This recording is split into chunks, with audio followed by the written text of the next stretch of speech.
গণমাধ্যম ও সামাজিক যোগাযোগ মাধ্যমে শেখ হাসিনার বিদ্বেষমূলক বক্তব্য প্রচারে নিষেধাজ্ঞা দিয়েছে আন্তর্জাতিক অপরাধ ট্রাইব্যুনাল। সেই সঙ্গে ভার্চুয়াল মাধ্যমে থাকা আগের বক্তব্য সরিয়ে নেওয়ার নির্দেশ দেন আদালত। মামলার তদন্ত সাক্ষীদের নিরাপত্তার বিষয়টি বিবেচনা করে বৃহস্পতিবার এ নিষেধাজ্ঞা চেয়ে আবেদন করে প্রসিকিউশন। তবে শেখ হাসিনার অন্য বক্তব্য প্রচারে কোনো বাধা নেই। সাবরিনা মজুমদারের রিপোর্ট।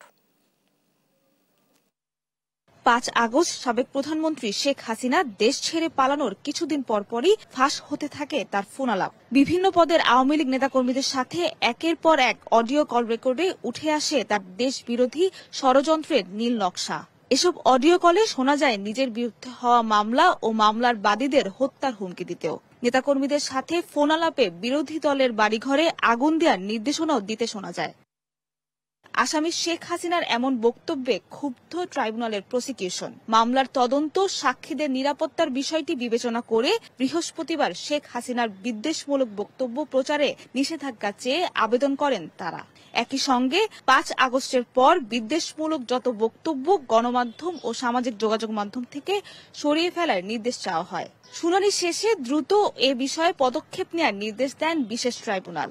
তদন্ত সংস্থা এবং প্রসিকিউশনের অধীনে যে মামলাগুলো তদন্ত অবস্থায় আছে, সেই তদন্ত চলাকালীন অবস্থায় কোনো আসামি এমন কোনো হেট স্পিচ বা এমন কোনো স্পিচ দিতে পারবেন না যাতে করে এই মামলার তদন্ত বাধাগ্রস্ত হয়, এই মামলার কোনো সাক্ষী অথবা ভিকটিমরা ভীতিগ্রস্ত হয়।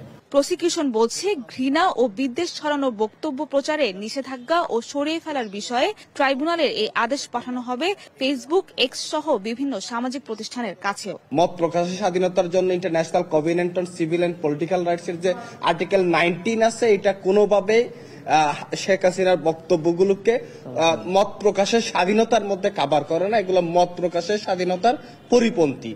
এই বক্তব্যগুলো যেগুলো আমরা ট্রাইব্যুনালে আজকে আমার ল্যান্ডেড প্রসিকিউটর ফ্রেন্ড উপস্থাপন করেছেন, সেই সাবমিশনগুলো দিয়ে আমরা এই ওনাদেরকে চিঠি লিখব।